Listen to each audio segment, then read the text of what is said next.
اگلا سوال ایک بھائی کی طرف سے ہے، وہ پوچھ رہے ہیں کہ علی بھائی نے کم از کم 10 سال دعوت اسلامی میں گزارے ہیں، پلیز ان سے پوچھ کر بتائیں کہ کیا وجہ ہے کہ ہم لوگوں کو نماز پڑھتے ہوئے کم از کم 20 سال ہو چکے ہیں لیکن ماتھے پر کوئی نشان نہیں پڑ سکا، لیکن دوسری طرف جو بچہ بھی دعوت اسلامی میں جاتا ہے تو کچھ ہی عرصے میں اس کے ماتھے پر سجدے کا نشان نمایاں ہو جاتا ہے جسے ہم محراب بھی کہتے ہیں، آخر اس کی کیا وجہ ہے؟ یہ وجہ ان سے آپ پوچھیں، میں بھی آپ کو بتا دیتا ہوں ٹیکنیکل ریزن بھی اس کی۔ پہلے تو اس مت کو کلیئر کریں کہ ہمارے جو سب کانٹیننٹ کے معاشرے میں ماتھے پہ سجدے کے نشان کو کوئی سمجھتے ہیں کہ کسی کے جنتی ہونے کی نشانی ہے، تو یہ بالکل غلط ہے، اور یہ خود بھی مانیں گے غلط ہے۔ کسی بریلوی سے پوچھیں کہ تبلیغی جماعت والے کو جو محراب ڈلتا ہے، کہتے ہیں محراب کیا پورا منہ بھی کالا کر لے کو فرق نہیں پڑتا، ٹھیک ہے۔ اور تبلیغی جماعت والوں سے پوچھیں کہ یہ جو بریلویوں کو محراب ڈلتے ہیں، وہ کہیں گے اس چیز کا ثبوت تو نہیں ہے کہ ان کے عقیدے ٹھیک ہے، تو لہٰذا کنسنسس ہے کہ محراب کوئی علامت نہیں ہے۔ ہاں یہ کہنا چاہیے محراب جب اپنے فرقے کے، اپنے بزرگوں کے، اپنے مولویوں کے ماننے والوں کو پڑھے تو جنت کی علامت ہے، دوسرے کو جتنا مرضی بڑا پڑ جائے وہ کہیں گے کہ یہ شکل کے اوپر لعنت پڑی ہوئی ہے، پھٹکار ہے، کالا ہو گیا تو چہرہ مت ہی۔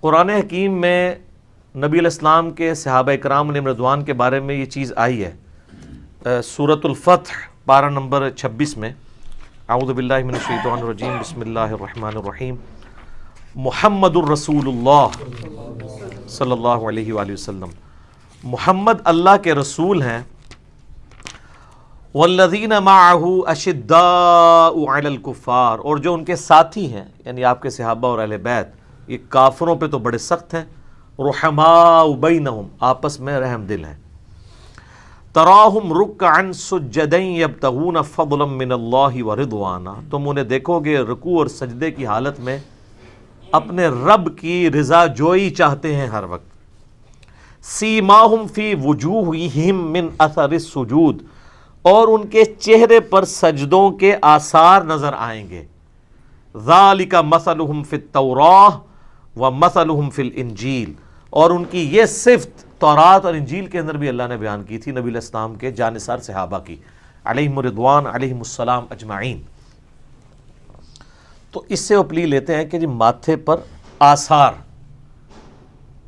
تو یہ اس آثار سے وہ کہتے ہیں کہ آثار سے مراد ہے کہ فزیکلی نشان، یہ بھی مراد ہو سکتا ہے، اور چہرے پہ آثار، جب ہم کہتے ہیں کہ اس کے چہرے پہ پریشانی کے آثار نظر آ رہے ہیں تو کیا کوئی فزیکلی کوئی اس میں کوئی تل نکل آتا ہے؟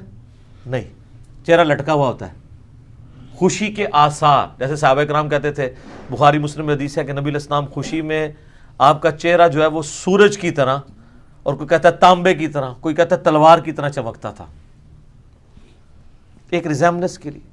تو یعنی ان کے اوپر تقوی پرہیزگاری کا اثر نظر آتا ہے کہ ان کے ماتھے اللہ کے سامنے جھکنے والے ہیں، چاہے وہ نشان نظر آئے یا نہ آئے۔ اور ہر بندے کی جلد الگ ہوتی ہے، بعض لوگوں کی جلد کے اوپر جلدی نشان پڑ جاتا ہے، بعض کے نہیں پڑتا۔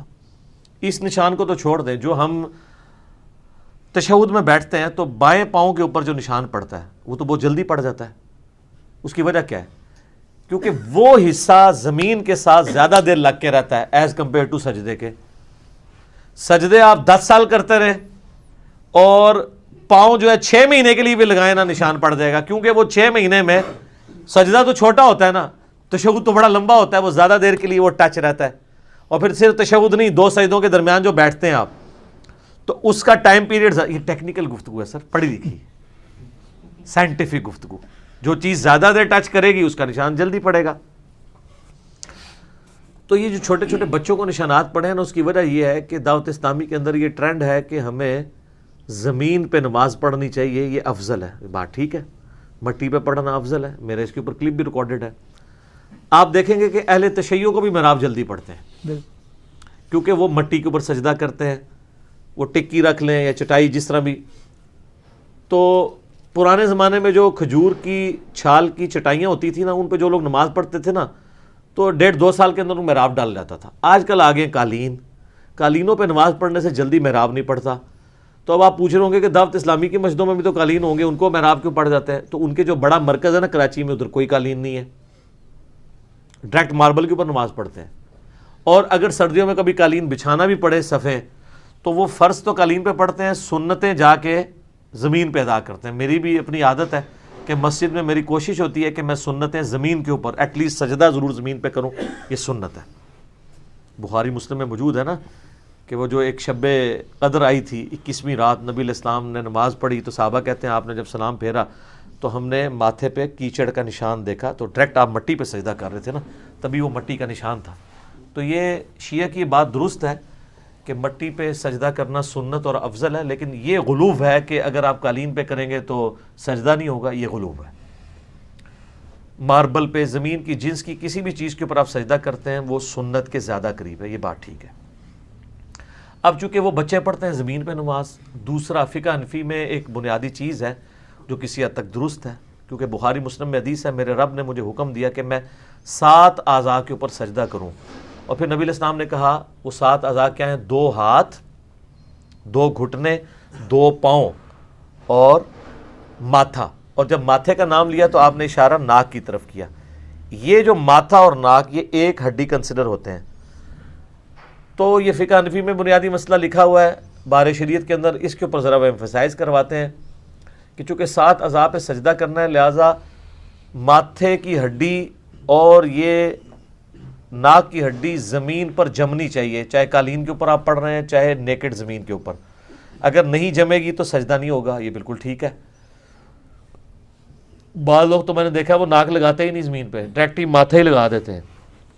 سجدہ تو ہو جائے گا لیکن یہ خلاف سنت ہے, ناک کی ہڈی بھی لگنی چاہیے. تو وہ اس میں چونکہ غلوب کرتے ہیں اور وہ کہتے ہیں ناک کی ہڈی لگنا ضروری ہے ادروائز سجدہ نہیں ہوگا. اب وہ ناک کی ہڈی لگانے کے لیے جس کا ناک تھوڑا سا بھی باہر نکلا ہے, چونکہ ناک تھوڑا, وہ زور لگاتے ہیں. جب وہ زور لگاتے ہیں نا تو ماتھے پہ زیادہ زور لگتا ہے, تو اسے سے محراب پڑ جاتا ہے. اس لیے آپ کو چھوٹے چھوٹے بچوں کو محراب نظر آئیں گے, یہ اس کی ٹیکنیکل ریزن ہے.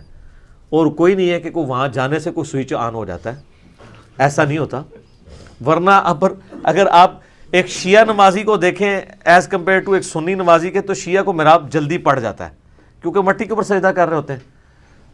مٹی کے اوپر, کھجور کی چھال کے اوپر, کسی بھی سخت چیز کے اوپر اگر آپ سجدہ کریں گے تو جلدی نشان پڑیں گے, نرم چیز پہ کریں گے تو نہیں پڑیں گے. پرانی ہماری جو بڑی بوڑھیاں تھیں انہوں نے وہ لکڑی کے نا وہ مسلے رکھے ہوتے تھے جو زمین سے 1 یا 1.5 فٹ ایلیویٹڈ ہوتے تھے, ان کو جائے نماز کہتے تھے, اور وہ بڑی صحیح چیز ہے کیونکہ نبی علیہ السلام نے یہ حکم دیا ہے, بخاری مسلم میں حدیث ہے کہ گھر میں مسجد بیت ہونی چاہیے. مسجد بیت کا یہ فائدہ ہوتا ہے کہ جب چھوٹے بچے جو ہیں اگر ان کو آپ وہاں جانے سے روکیں گے تاکہ وہ جگہ پاک رہے, تو مسجد بیت بنانے کا طریقہ یہ ہے کہ لکڑی کا ایک جائے نماز ہو جو زمین سے اٹھا ہوا ہو, کل کو اس پہ کوئی چڑھتا بھی تو آپ دھو لیں, وہ لادہ سے آپ کو پتا ہو کہ یہ تو میں نے پاک رکھا ہے. باقی عام زمین کو پاک رکھنا تو بڑا مشکل ہے. آپ وثوق سے چھوٹے بچوں والے یہ بھی نہیں کہتے کہ میرا فلاں قالین بھی پاک ہے, اللہ یہ کہ اس کمرے میں بچے جاتے نہ ہو, بچوں کا پتہ ہے جس وقت جدھر مرضی داخل ہو جائے. تو مسجد بیت کا جو کانسیپٹ ہے نا, اس میں اگر آپ دیکھا جائے تو وہ لکڑی کی جائے نماز رکھی جاتی تھی نا, تو اس کے اوپر جو لوگ سجدہ کرتے تھے تو لکڑی کا اثر جلدی پڑتا ہے. شیعہ کے نزدیک لکڑی پہ بھی نماز ہو جاتی ہے کیونکہ وہ زمین کی جنس سے ہے. تو آج کل وہ اگر مٹی کی ٹکی نہ ہو تو انہوں نے وہ لکڑی کی ٹکیاں بھی رکھی ہوئی ہوتی ہیں. میں خود بھی پریفر کرتا ہوں کہ میں ٹکی تو استعمال کرنے کے حق میں نہیں ہوں, کیونکہ میں سمجھتا ہوں کہ یہ دین کے اندر غلوف ہے. اس کی بجائے اگر کسی کو زیادہ شوق ہے تو وہ ایٹ لیسٹ سجدہ گاہ والی جگہ پہ قالین کے اوپر ایک کھجور کی چھال کی چھوٹی چٹائی جو ہے وہ 4 انچ کی یا 5 انچ کی بنوا لے, ٹھیک ہے, یا ماربل کے اوپر ڈائریکٹ نماز پڑھ لے. جس طرح حرم کے اندر ہوتا ہے کہ آپ وہاں دیکھیں گے شیعہ کو کہ جیسے ہی اقامت ہوتی ہے نماز کی تو وہ ماربل والی جگہ پہ جا کے کھڑے ہو جاتے ہیں, کیونکہ ظاہر ہے وہ قالین تو اٹھوا نہیں سکتے. تو وہ پھر ویسے تو حرم مکہ کے اندر تو گرمیوں کے اندر قالین بھی نہیں ہوتے ہیں, ڈائریکٹ ماربل پہ ہی لوگ نماز پڑھتے ہیں. صرف جب ٹھنڈ ہوتی ہے اس وقت وہ قالین بچھاتے ہیں, کیونکہ ظاہر زمین زیادہ ٹھنڈی ہوتی ہے, وہ ماربل بھی ٹھنڈا ہوتا ہے. تو ٹکی وغیرہ میں نے ادھر ان کو استعمال کرتے ہوئے نہیں دیکھی, شاید وہ شرطیں ان کو منع بھی کرتے ہوں اس لیے, تو اس کا انہوں نے سولوشن نکالا ہوا ہے.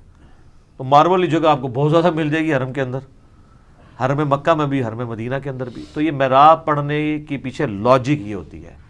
آپ بھی سر شوق ہے نا محراب ڈالنے کا, تو آپ بھی ذرا کھجور کی ایک چٹائی خرید لیں, ٹھیک ہے, اور آپ جو سنتیں ہیں نا وہ آپ گھر آ کے ادا کرنا شروع کریں. 1 سال بعد محراب نہ پڑے آپ مجھے پکڑ لیجیے گا, سال سے پہلے ہی پڑ جائے گا. لیکن اس محراب کی وجہ سے کوئی ایسا معاملہ نہیں ہونا کہ آپ کے کوئی جنت دوزخ کا فیصلہ ہونا ہے۔ یہ بات ٹھیک ہے کہ بخاری مسلم میں حدیث ہے، نبی علیہ السلام نے فرمایا کہ میں اپنے امتیوں کو قیامت والے دن پہچان لوں گا۔ تو صحابہ نے کہا یا رسول اللہ آپ کیسے پہچانیں گے؟ آپ نے فرمایا کہ اگر بہت زیادہ گھوڑے ہوں اور ان میں ایسے گھوڑے ہوں جو چتکبرے ہوں، جن کے کلرز وائٹ اور بلیک مکس ہوں، تو وہ ممتاز ہو کے نظر نہیں آ جائیں گے؟ تو صحابہ نے کہا نظر آئیں گے۔ تو فرمایا کہ میں اپنے امتیوں کو اعضائے وضو کے چمکنے کی وجہ سے پہچان لوں گا، یعنی جن کے اعضائے وضو چمک رہے ہوں گے وہ میرے امتی ہوں گے۔ شکر ہے آپ نے اعضائے وضو کہا ہے، اعضائے سجدہ نہیں کہا۔ تو یعنی وضو جو بندہ کر رہا ہے نا، قیامت والے دن اس کا ماتھا کا پورا چہرہ ہی چمک رہا ہوگا۔ تو مراب نہ بھی ڈلے، ٹینشن ہی نہیں لینی، وضو کرنے دی برکت نال بھی سب کچھ ہونا ہے۔